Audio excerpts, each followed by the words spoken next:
Hello बच्चों, कैसे हैं आप लोग। आई होप आप सारे बहुत अच्छे होंगे। और बच्चों आज हम पढ़ने जा रहे हैं टेलीस्कोप के बारे में। टेलीस्कोप को बच्चा हम हिंदी में दूरदर्शी पढ़ते हैं। इसका मतलब ये होता है कि कोई दूर की वस्तु को बहुत नज़दीक देखने के लिए और दूर की वस्तु को बहुत स्पष्ट क्लियर देखने के लिए हम टेलीस्कोप काम में लेते हैं। तो बच्चा टेलीस्कोप जो है वो 2 टाइप्स के होते हैं, 2 प्रकार के होते हैं। एक तो बच्चा ये होता है कि यदि आपको देखना है चंदा मामा, आपको देखने हैं तारे, तो ये टेलीस्कोप जो काम में आते हैं इनको बोलते हैं एस्ट्रोनॉमिकल टेलीस्कोप, जो हमारी आज की हेडिंग होने वाली है। एक होते हैं बच्चा टेरेस्ट्रियल टेलीस्कोप, जो अपने नज़दीक की कोई वस्तु देखने के लिए हमें काम में आता है। तो टेरेस्ट्रियल जो है, स्थलीय दूरदर्शी जो है, वो हमारे सिलेबस में नहीं है। हमारे सिलेबस में है बच्चा एस्ट्रोनॉमिकल टेलीस्कोप। और बच्चा ये जो है वो होते हैं 2 टाइप्स के। इस मतलब 2 टाइप्स में इंटू से यहाँ पे 2 एडजस्टमेंट होते हैं इनके अंदर। एक तो होता है स्पेशल एडजस्टमेंट, एक होता है नॉर्मल एडजस्टमेंट। तो बच्चे आज हम पढ़ने जा रहे हैं नॉर्मल एडजस्टमेंट। और इसमें क्या होता है सर, इसके कंस्ट्रक्शन, सारी इसकी जो प्रोसेस है, सारी बातें आज इस वीडियो में हम करने वाले हैं। तो इसमें आज पढ़ने वाले हैं बच्चा अपन नॉर्मल एडजस्टमेंट के बारे में, राइट। नॉर्मल एडजस्टमेंट, इसका मतलब ये होता है बच्चा कि जो आपकी फाइनल इमेज आपको मिलने वाली है ना, वो मिलने वाली है इनफाइनाइट पे। हाँ, और सेकंड जो बनेगा स्पेशल एडजस्टमेंट, उसमें जो आपकी फाइनल इमेज बनेगी वो बनेगी डी डिस्टेंस पे, नियरेस्ट पॉइंट 25 सेंटीमीटर पे, जो मैं आपको नेक्स्ट वीडियो में वो आपको मिल जाने वाली है, ठीक है। तो नॉर्मल में क्या होता है सर, अब देखो नॉर्मल में बनती है इमेज इनफाइनाइट पे, ठीक है। और एस्ट्रोनॉमिकल मैंने क्या बोला बच्चा कि इसमें जो आपको ऑब्जेक्ट देखने होते हैं वो होते हैं बहुत दूर के, है ना। लाइक चंदा मामा हो गया, तारे हो गए, जो बहुत ज़्यादा दूर हैं हमारी अर्थ से, जहाँ पे हम लोग हैं। तो देखो बच्चा इसमें प्रोसेस क्या होता है सर, इसका कंस्ट्रक्शन क्या होता है। तो इसमें 2 लेंस लगे होते हैं, जैसा कि आप देख पा रहे हैं। इसको कहते हैं बच्चा ऑब्जेक्ट लेंस। और आपको याद होगा कंपाउंड माइक्रोस्कोप में तो हमने ये जो लेंस था ऑब्जेक्ट, ये छोटा था एज कंपेयर, और आई लेंस थोड़ा बड़ा था, ठीक है। और इसमें उल्टा होता है बच्चों, इसमें जो ऑब्जेक्ट लेंस होता है थोड़ा बड़ा होता है, मतलब इसकी फोकस लेंथ बड़ी होती है, ठीक है, राइट। और इसमें क्या होता है सर, ये लेंस थोड़ा एज कंपेयर छोटा होता है ऑब्जेक्ट लेंस के, तो सर इसकी फोकस लेंथ भी छोटी है, इसकी फोकस लेंथ बड़ी है, ठीक है। इसका रीज़न है मैं आपको लास्ट में देने वाला हूँ, ठीक है। और ये इसकी प्रिंसिपल एक्सिस हो गई सर, ठीक है।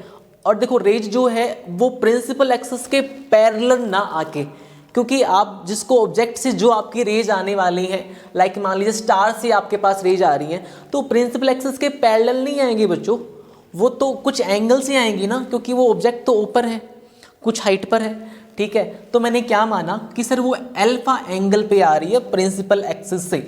यहाँ पे बच्चे मैंने यहाँ पे 3 रेज ली हैं, जो सर जैसा कि आप देख पा रहे हैं। यहाँ पे आप रेज 2 भी ले सकते हैं, ठीक है। तो देखो बच्चों यदि प्रिंसिपल एक्सिस के पैरेलल यदि कोई रे आए तो हम जानते हैं कि सर वो हमेशा मीट करती है फोकस पॉइंट पे, जो इस तरफ होता है, इधर भी होता है, यहाँ भी होता है, पर इसका जो फोकस है वो पॉजिटिव होता है। फोकस लेंथ किसकी, कन्वेक्स लेंथ की हमेशा क्या होती है सर, पॉजिटिव होती है। तो सर वो यहाँ पे मीट करती यदि कब, जब वो प्रिंसिपल एक्सिस के पैरेलल यदि कोई रेज आती, पर सर पैरेलल तो नहीं आ रही, पर कुछ एंगल पे आ रही है, तो सर कहाँ मीट करेगी बच्चे। देखो यदि ऑब्जेक्ट बहुत दूर है और उसकी रेज आ रही है पैरेलल, तो बच्चा मीट तो करेगी फोकस पर ही, पर ये यहाँ पे मीट नहीं करने वाली। यहाँ पे एक इमेजनरी पाथ प्लेन सीट में कंसीडर कर सकता हूँ, तो मिलने वाली तो है एफ पर ही, पर लगभग यहाँ मिलने वाली है। रेज सीधी आ गई जो ऑप्टिकल सेंटर से आने वाली थी विदाउट डेविएशन, ये एंगल आई और रेज आया और यहाँ पे आके मीट कर गया। और जहाँ पे मीट करेगा सर वहाँ पे होने वाली है इमेज फॉर्मेशन। किसके हेल्प से बनी सर, तो ये बनी है ऑब्जेक्ट लेंस की हेल्प से। ओके बच्चा, यदि ये एंगल अल्फा है तो अल्टरनेट एंगल ये भी क्या हो जाएगा, अल्फा। सर ये अल्फा बीटा किस लिए आ गया, तो हम निकालने वाले हैं एंगुलर मैग्निफिकेंट, जो होता है सर बीटा अपॉन अल्फा, जहाँ में हमें रेशियो काम आने वाला है, ठीक है। तो देखो बच्चे ये बन गई इमेज। अब बात करते हैं अपन इस आई लेंस की, जिसको अपन आई पीस लेंस भी कहते हैं, ठीक है, जो जिसकी फोकस लेंथ छोटी है सर, और साइज में एज कंपेयर इससे छोटा है, जो आप देख पा रहे हैं। देखो मैंने पहले भी बात कही थी बच्चा कि लेंस को आप एडजस्ट कर सकते हैं आगे पीछे। तो इसको हमें एडजस्ट कहाँ करना होता है सर, कि जो इसने इमेज बनाई ना, जो इसके लिए ऑब्जेक्ट का काम करने वाली है, वो होनी चाहिए इसके फोकस पर। यदि बच्चे देखो ये फोकस एक तो इसका हो गया FO, मैंने यहाँ पे लिखा हुआ है ये FO, ये फोकस पॉइंट हो गया ऑब्जेक्ट लेंस के लिए जहाँ पे इमेज बन गई। और सर इस लेंस का फोकस भी कहाँ पे है, इसी पॉइंट पे है। और ये हम लोग जानते हैं, चाहे वो कहानी लेंस की हो, चाहे वो कहानी मिरर की हो, यदि ऑब्जेक्ट रखा होता है फोकस पॉइंट पे, तो रेज बच्चा जो होती है ना, जो रेज निकलने वाली हैं वो हमेशा पैरेलल चलती हैं, मिलती कभी भी नहीं है। मिरर वाली कहानी में वही होता है, और इन कहानी में भी सेम, मतलब इनमें भी वही होने वाला है सर। यदि F पर ही कोई ऑब्जेक्ट आ गया तो सर इससे दो रेज इमिट करने वाली हैं। एक रेज मैंने ले ली इसके पैरेलल, प्रिंसिपल एक्सिस के पैरेलल, जो फोकस से होकर गुजर जाएगी। दूसरी बच्ची मैंने ली ऑप्टिकल सेंटर से C2 से। देखो ऑप्टिकल सेंटर एक तो मैंने C1 लिया हुआ है इस लेंस के लिए, इसके लिए मैंने C2 लिया हुआ है, कंफ्यूज नहीं होना। दोनों रेज सर यहाँ से इमिट कर जाएंगी, रिफ्लेक्टेड कर जाएंगी, राइट। तो सर ये तो इमेज कहीं मिलने वाली है नहीं, तो क्या करें सर, तो इसको हम बैक ट्रेस करने वाले हैं। बैक ट्रेस करेंगे सर, तो सर क्या लगता है मिलने वाली है? बिल्कुल नहीं सर। ये बच्चा एक, इसको आप समझ सकते हैं, एक रेल की पटरियां जो होती ना, साथ साथ चलती हैं पर मिलती कभी भी नहीं है। उसी प्रकार से क्या होता है बच्चा, ये रेज मिलने वाली कभी नहीं है पर साथ साथ चलती हैं। पर सर देखो यहाँ पे जो इमेज बनेगी वो बनेगी इनफाइनाइट पे। इनफाइनाइट क्यों सर? क्यों, मिलने वाली तो कभी है नहीं पर साथ साथ चलने वाली हैं। तो सर हमने लास्ट इमेज कहाँ पे बना दी, देखो इसका थोड़ा सा मैग्नीफाई उस ऑब्जेक्ट का इसने कर दिया, ऑब्जेक्ट लेंस ने, इसको और ज़्यादा मैग्नीफाई किसने कर दिया, तो सर आई लेंस ने उसको लास्ट मैग्नीफाई कर दिया। और सर ये इमेज फॉर्मेशन कहाँ पे होगी, तो ये होगी बच्चा इनफाइनाइट पे। तो सर इसका कुछ फॉर्मूला वगैरह कुछ है क्या? बिल्कुल है भाई। कैसा निकालेंगे सर? तो हम जानते हैं angular magnification denote by M। क्या होता है सर ये? एंगुलर मैग्निफिकेशन, ठीक है। और इसका फॉर्मूला होता है बच्चा पार्टी बीटा अपॉन अल्फा, जहाँ पे बीटा क्या होता है सर, तो इमेज के टॉप को मिला दो ऑप्टिकल सेंटर से, और जो एंगल बनेगा, ध्यान देना यहाँ पे, ये हमारी इमेज बन रही थी, इसको हमने मिलाना है ऑप्टिकल सेंटर से। जो एंगल बना इसको बीटा, है ना, क्लियर हुआ। अल्फा क्या होता है सर? देखो वो होता है ऑब्जेक्ट के टॉप को मिलाना होता है ऑप्टिकल सेंटर पे, पर ऑब्जेक्ट तो बहुत दूर रखा हुआ है, तो इसलिए हमने इसको अल्फा लिया था। समझ में आ गया होगा। यदि ये एंगल अल्फा है बच्चों, तो ये भी क्या होने वाला है? अल्फा। तो मैं इसी पे इसको टिप कर रहा हूँ कि इसके टॉप को मिला दिया आपने ऑप्टिकल सेंटर पे, ठीक है, ये एंगल बन गया अल्फा। चलो निकालते हैं। यदि एंगल्स यदि सर बहुत छोटे हों सर, तो एंगल्स बीटा अल्फा को मैं tan बीटा अल्फा भी लिख सकता हूँ। बिल्कुल लिख सकते हैं सर। तो tan बीटा अपॉन में tan अल्फा। बच्चों इनकी यदि वैल्यू पुट करें अपन, tan बीटा की पहले बात कर लेते हैं इस एंगल पे, तो सर क्या होने वाला है? अगेन अल्बटिकाका से लंब बटा आधार। ओके, ये इसका सर लंब है सर, क्या नाम दूँ इसको मैं? A dash B dash upon में आधार क्या है सर? बेस क्या है सर इसका? C2। ओके ठीक है, इसको चाहे B1, हाँ ये B1 था सर, B1 C2। अल्फा की बात करें सर, तो इस ट्राइंगल के लिए अल्फा क्या हो जाएगा, तो थीटा के सामने ये क्या होता है सर? लंब हो गया, ठीक है। A dash B dash upon में इसका बेस क्या है सर? तो ये है B1 और C1। कुछ कट रहा है सर? ये A डैश B डैश से A dash B dash cut जाएगा, और हमारे पास लास्ट आ जाएगा मैग्निफिकेंट, जो क्या आने वाला है सर? B1 C1 अपॉन में B1 C2। B1 C1 upon में B1 C2 बच्चा, ये डिस्टेंस हमें निकालना होगा, और ये हमारे पास इसका लास्ट मैग्निफिकेंट आ जाएगा इस फॉर्मूले से। यदि बच्चा मुझे B1 C1 निकालना हो, B1 C1 ध्यान दीजिएगा, B1 और ये B1 था, है ना, ये B1 C1 था, तो ये डिस्टेंस, इसको डिस्टेंस को मैं कैसे मेजर करूं सर? तो हमने अभी क्या देखा था बच्चों, यदि ये रेज आ रही इनफाइनाइट से तो ये इमेज कहाँ बनेगी, एफ पर। तो क्या इस डिस्टेंस को मैं एफ ओ लिख सकता हूँ? बिल्कुल लिख सकते हैं सर।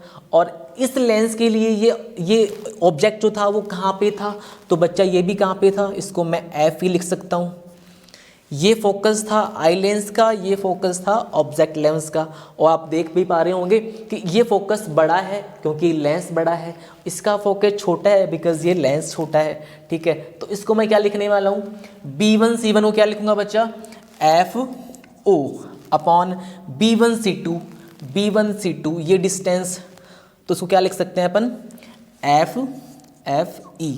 हाँ बच्चा ध्यान दीजिएगा, यहाँ पे साइन कन्वेंशन भी आपको आने चाहिए। साइन कन्वेंशन क्या होते हैं सर, कि डिस्टेंस पॉजिटिव लें या फिर नेगेटिव लें, राइट। तो सर कौन सा पॉजिटिव और कौन सा नेगेटिव होने वाला है, इसमें बच्चे बड़े कन्फ्यूज होते हैं सर, कैसे ले साइन कन्वेंशन में, कैसे लें, कब पॉजिटिव लेना होता है और कब नेगेटिव लेना होता है। तो ध्यान से देखिए ना बच्चा, कुछ ट्रिक बता रहा हूँ आपको, मे बी वो आपके लिए बहुत हेल्पफुल होने वाली है। जहाँ से भी देखो बच्चे, तो डिस्टेंस हमेशा ऑप्टिकल सेंटर से ही मापनी होती है और वो लेंस वाले कॉन्सेप्ट में पोल से मापनी होती है। ठीक है, तो मान लीजिए आपको यहाँ से डिस्टेंस मापनी है, आपको ये डिस्टेंस मापनी है कहाँ से, C1 से B1 तक। तो बताओ सर पॉजिटिव ले या नेगेटिव ले, तो खुद को बच्चा आपको इस ऑप्टिकल सेंटर पे मानना है। यदि मैं अपने जीवन में बच्चा आगे बढ़ रहा होता हूँ तो मतलब मैं कुछ पॉजिटिव कर रहा होता हूँ, और यदि मैं जीवन में पीछे जाऊँगा तो मतलब मैं नेगेटिव वर्क करूँगा, सामने जाऊँगा तो पॉजिटिव वर्क करूँगा। यदि एक चीज़ तो ये हो गया, यदि सामने जाऊँगा तो पॉजिटिव वर्क, सुनना ध्यान से, सामने जाऊँगा तो पॉजिटिव वर्क, पीछे जाऊँगा तो नेगेटिव वर्क। मतलब डिस्टेंस यदि मापोगे आप, मेजर करोगे आप पीछे वाली तो सारी नेगेटिव आने वाली है, सामने मापोगे तो पॉजिटिव आने वाली है। ठीक है, यदि मैं अपने जीवन में ऊपर जा रहा होता हूँ तो कुछ पॉजिटिव काम कर रहा हूँ, और नीचे जाऊँगा तो नेगेटिव काम करना। तो बच्चे ये आपको काफ़ी हेल्प देने वाला है साइन कन्वेंशन के लिए, इसलिए आपने ध्यान दिया होगा जो इमेज बनती है प्रिंसिपल एक्सिस के अपवर्ड्स में वो हमेशा पॉजिटिव ले जाती है, और जो बनती है डाउनवर्ड्स वो नेगेटिव ले जाती है। फिर से सुनना ध्यान से, यदि मैं आगे बढ़ रहा हूँ तो पॉजिटिव वर्क डन कर रहा हूँ, पीछे जा रहा हूँ तो नेगेटिव वर्क डन कर रहा हूँ, ऊपर जा रहा हूँ तो भी पॉजिटिव, नीचे जाऊँगा तो नेगेटिव। ध्यान देना। तो अब मुझे बताओ कि सर कौन सा पॉजिटिव और कौन सा नेगेटिव होने वाला है। तो एफ ओ डिस्टेंस ये सर मेज़र करनी है, यहाँ से सामने आ रहे हैं तो पॉजिटिव आएगी सर। एफ ई जो मेजर करेंगे सर अपन यहाँ से, इस ऑप्टिकल सेंटर से, क्योंकि सर ये फोकस तो इस लेंस का है ना, तो अपन पीछे जा रहे हैं, इस लेंस से अपन पीछे जा रहे हैं, इसका मतलब सर ये नेगेटिव आने वाली है। ठीक है, तो ये हमारे पास आ गया बच्चे मैग्निफिकेंट का फॉर्मूला, जो क्या होता है सर, एफ ओ अपॉन में एफ ई। ठीक है, और इस मैग्निफिकेशन मतलब हमको जो ऑब्जेक्ट है कितना मैग्नीफाई मिला, तो अपन इससे निकाल सकते हैं कितना बड़ा मिला, कितना क्लियर आप उसको देख सकते हो। तो इस फॉर्मूले से अपन यहाँ से इसको निकाल सकते हैं। आई होप आपको समझ में आया होगा। एक बच्चों देखो यहाँ से क्वेश्चन ये बन सकते हैं कि अक्सर पूछ लेते हैं कि सर लेंथ ऑफ ट्यूब क्या है एस्ट्रोनॉमिकल टेलीस्कोप में, तो अपन लेंथ पूछ लेते हैं। तो मतलब लेंथ का मतलब ये है कि आपको इस लेंस से इस लेंस का डिस्टेंस पूछ लिया दोनों के ऑप्टिकल सेंटर से। तो लेंथ ऑफ टेलीस्कोप क्या होगा सर नॉर्मल एडजस्टेंट में, तो ध्यान दीजिएगा इस ऑप्टिकल सेंटर से बच्चे इस डिस्टेंस को हमने एफ ओ लिया था, बिल्कुल लिया था सर। और इसके बाद एफ ओ के बाद ये डिस्टेंस क्या लिखा था सर, इसको हमने इसको लिखा था हमने एफ ई। देखो बच्चे यहाँ पे मैं मोड लगा रहा हूँ, मोड का मतलब ये हो गया कि डिस्टेंस हमेशा पॉजिटिव ही होती है, इसको आप नेगेटिव मत ले लेना यहाँ पे जो हमने लिया था, क्योंकि हमको तो लेंथ मापनी है ना, हमको तो इस लेंस से ये लेंस की डिस्टेंस मापनी है। तो वो दोनों हमेशा किस में आएगी सर, उसमें आप वो साइन कन्वेंशन काम में नहीं ले सकते, वो हमेशा पॉजिटिव ही आएगी। तो बच्चा इस फॉर्मूले की हेल्प से L equal to F O plus F E से हम इस लेंथ की, इस ट्यूब की अपन लेंथ फाइंड कर सकते हैं, और इस फॉर्मूले की हेल्प से हम टेलीस्कोप का जो मैग्नीफाइंग पावर है वो निकाल सकते हैं। तो बच्चा आई होप ये आपको समझ में आया होगा ये कॉन्सेप्ट। ठीक है, तो प्लीज़ बच्चा इसका स्क्रीनशॉट ले लेना, और यदि वीडियो आपको अच्छा लगे पसंद आया तो प्लीज़ बच्चा लाइक शेयर और सब्सक्राइब जरूर से करना। थैंक यू सो मच बच्चा।